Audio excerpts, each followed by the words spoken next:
మామూలుగా ఈ జ్యోతిష్యం చెప్పేవాళ్ళు పాపం అన్నీ చెప్తారు గానీ, వాళ్ళు ఆర్థికంగా ఎదగరు అంటారు.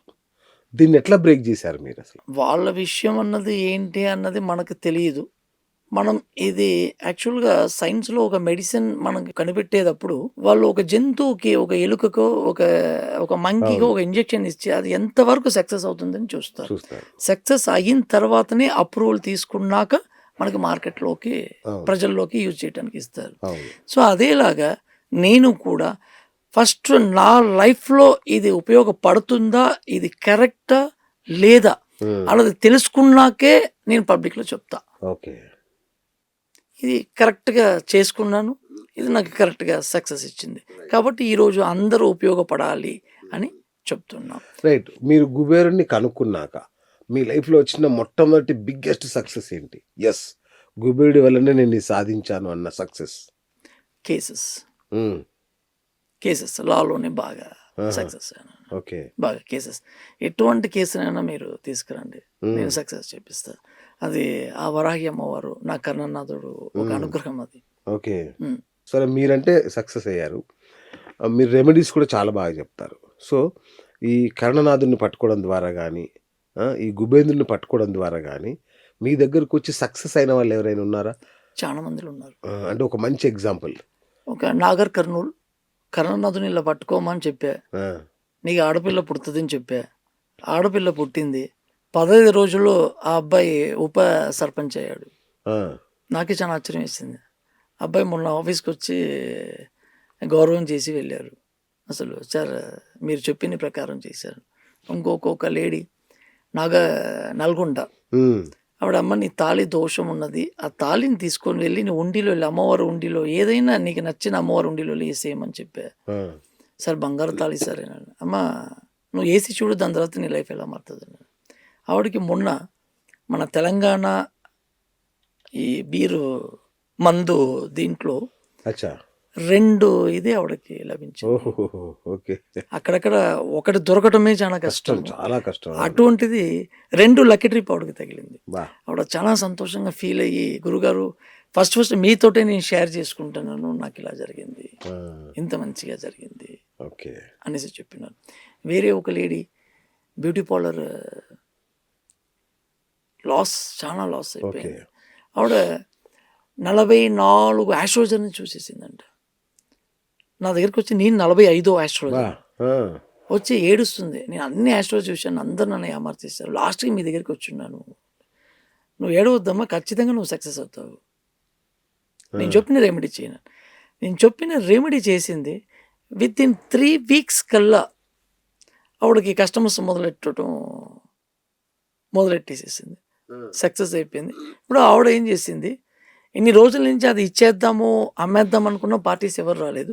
ఇప్పుడు లీజ్‌కి 90,000 లీజ్‌కి దొరికింది. ఆ!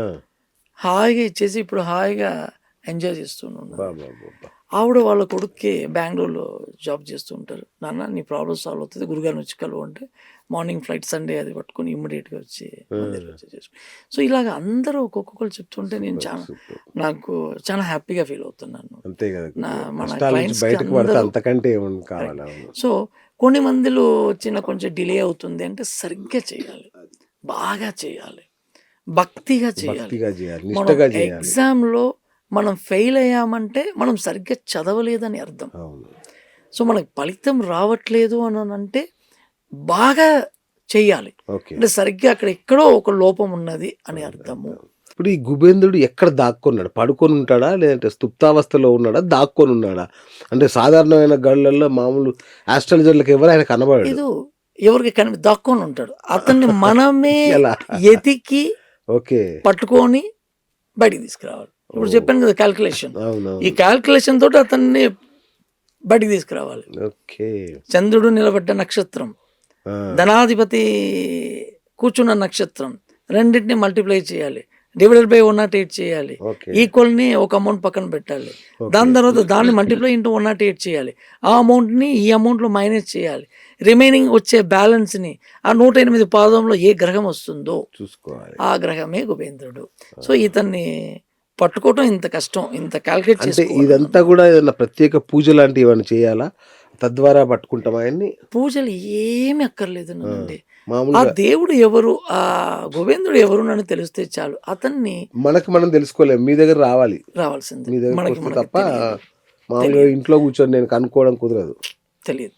ఓకే ఓకే ఓకే ఇది ఎవరన్నా బాగా తెలిసిన వాళ్ళని పట్టుకొని అది చేసుకుంటే సక్సెస్ అవుతుంది ఓకే. మన లైఫ్. మీలాగా ఏమన్నా రత్నాలు ఏమన్నా వేసుకోవాలా ఇట్లా గుబేంద్రుని పట్టుకోవాలంటే? ఏం అక్కర్లేదు. ఆ, ఏ రత్నాలు వేసుకోకర్లేదు. ఓకే అతను ఏదైనా ప్రతి ఒక్క పూజ ఆ విధానంతో చేయాలి. ఓకే అప్పుడు అది మనకి సక్సెస్ ఇస్తుంది.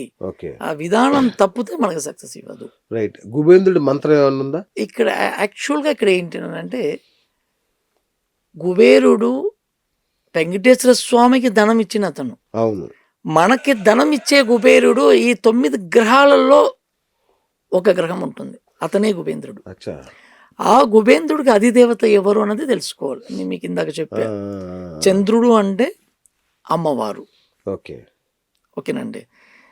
శని అంటే శివుడు. ఓకే సూర్యుడు అన్న శివుడు. శని అన్న కాలభైరవుడు కూడా వస్తాడు, శివుడు కూడా వస్తాడు. గుజుడు మంగళకారకుడు, మంగళుడు మార్స్. సుబ్రహ్మణ్య స్వామిని తీసుకోవచ్చు. సుబ్రహ్మణ్య స్వామిని తీసుకుంటే అతనే కుబేంద్రుడు. ఓకే. చంద్రుడు వచ్చాడు అనుకోండి, ఆ నక్షత్రం వచ్చింది అనుకోండి, వీళ్ళు గ్రహాధిపతుల గ్రహాధిపతులు ఓకే. వాళ్ళే మనకి కుబేంద్రుడు. సో మంత్రం ఇట్లా ఏం అక్కర్లేదు ఇక. మంత్రం గింత్రం ఏం లేదు. మంత్రం లేదు, తంత్రం లేదు, ఆ మాయ లేదు, మహా లేదు. దేవతని గట్టిగా శరణాగతి అయిపోవాలి. ఓకే పరిపూర్ణంగా ఆత్మశుద్ధిగా శరణాగతి అయిపోవాలి. ఓకే అప్పుడు మనకి సక్సెస్ ఇస్తుంది. ఓకే. Right sir.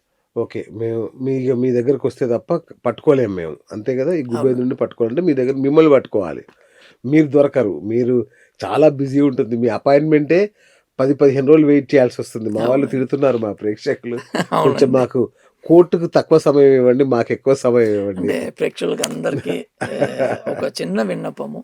ఇది ఇప్పుడు వరకు ఇప్పుడు నా లైవ్లో చూసుకున్న, నా దగ్గర చూసుకున్న వాళ్ళందరికీ తెలుసు నేను ఎలా చెప్పిన్నాను. అవును అవును. బో ఓకేనండి. అద్భుతమైన ఫీడ్బ్యాక్. సో ఇప్పుడు నేనేమంటున్నానంటే అందరిలాగా ఒక రోజుకి 10 జాతకాలు 20 జాతకాలు నేను చూడలేను. ఏదో అని చూసి చెప్పేది కాదు. ఓకే.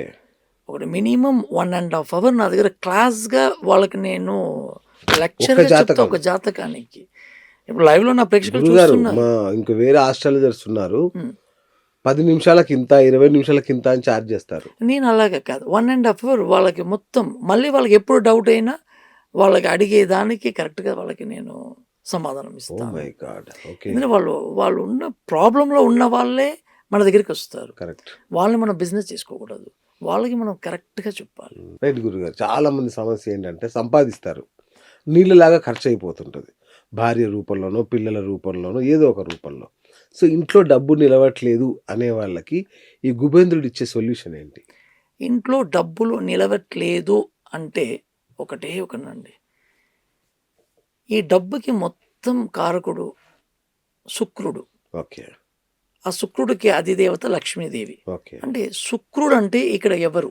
భార్య, పిల్లలు, అత్తగారు, తల్లి, వీళ్ళందరూ లేడీస్.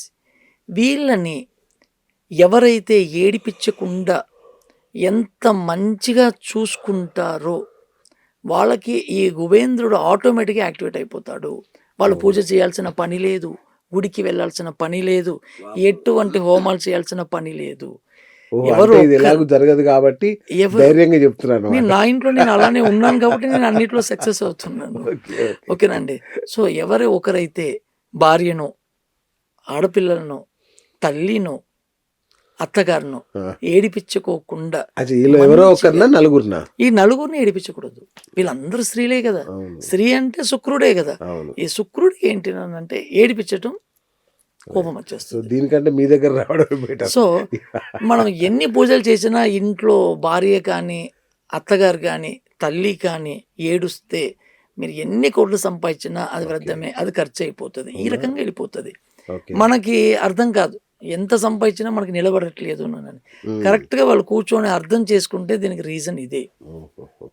సో ఇలాంటి వాళ్ళు ఎవరైతే ఏడిపించకుండా తల్లిని, భార్యని, అత్తగారిని బాగా చూసుకుంటున్నారు. వాళ్ళకి గుడికెళ్ళాల్సిన పనే లేదు. ఓకే. వాళ్ళకి గోబేంద్రుడు ఆటోమేటిక్‌గా యాక్టివేట్ అయిపోతాడు. ఓకే.